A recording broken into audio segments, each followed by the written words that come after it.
The 2008 legislative session began rather smoothly, lobbyists gathering at the Capitol to make their voices heard about important issues that need to be funded. One program that Governor Spitzer supports is an education endowment program for New York State's public colleges. Education is something we believe in as a moral imperative. We believe an educated society, an educated community is going to be a better environment in which we want to live. Cheryl Lynch, NYPIRG chairman and student at SUNY Stony Brook, stressed the importance of the plan. The creation of a large-scale endowment can give students and families the kind of real, long-term investment that can make a substantial difference in our education. Community Healthcare Association of New York, or CHCANYs, rolled in from all corners of the state to lobby and gain support from the legislators. CHCANY's CEO, Elizabeth Swain, was thrilled to have the governor support primary care. We have a governor who supports putting money into what we believe are the right places in our health system. More than 1,500 physicians marched to the Capitol to make sure lawmakers understand how serious the malpractice insurance issue is. Medicine is a wonderful field to get into, but high insurance premiums are driving doctors out of business and out of state. Many doctors from all over the state are gathered here to make their voices heard. Lieutenant Governor David Paterson had energy on his mind. He's trying to raise awareness about using solar energy in New York State to reduce pollution. During a family planning lobby day, advocates visited with their legislators to raise awareness about two bills and to get the state to fund them. One of them is educating the youth on what they call real sex education and a Reproductive Health and Privacy and Protection Act for women.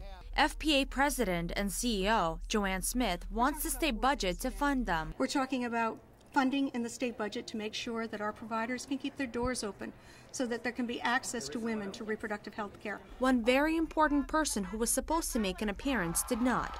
Governor Spitzer had bigger issues to address that day. But I've disappointed and failed to live up to the standard I expected of myself. I must now dedicate some time to regain the trust of my family. The New York Times was the first to break the story to the nation of his involvement in the prostitution ring. Reporters from all over New York crowded the Capitol steps to deliver the story. For 2 days, speculation swirled that Spitzer would resign from office as part of a deal to avoid prosecution.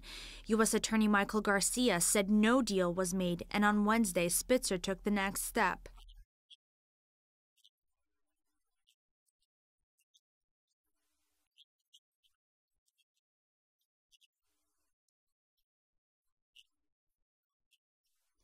As the focus slowly shifted from Spitzer, Senate Majority Leader Joseph Bruno reminded everyone about the budget that needs to be completed by April 1st.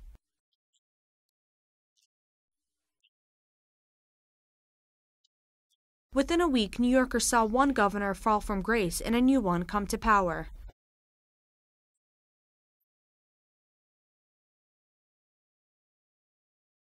Governor David Paterson is the first African-American and legally blind governor in New York State history. Some of the guests who attended the inauguration included governors from Massachusetts, Connecticut, New Jersey, and presidential candidate Hillary Clinton. Following the inauguration, Governor Paterson and his wife came forward about extramarital affairs they've both had several years back. The reason that we would tell the truth is so that the citizens of this state would know that when confronted with these questions, that we would be honest.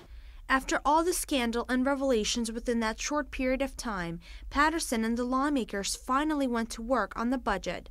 When the April 1st deadline arrived, the budget was nowhere near completion. 8 days later, on April 9th, Paterson had a press conference. As you know, over the past few weeks, we've had a rare combination of a change in government and a very somber economic forecast.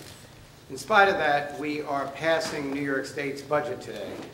It was a bumpy road at the Capitol this legislative session, but despite all the roadblocks and change in government, the budget was finally completed.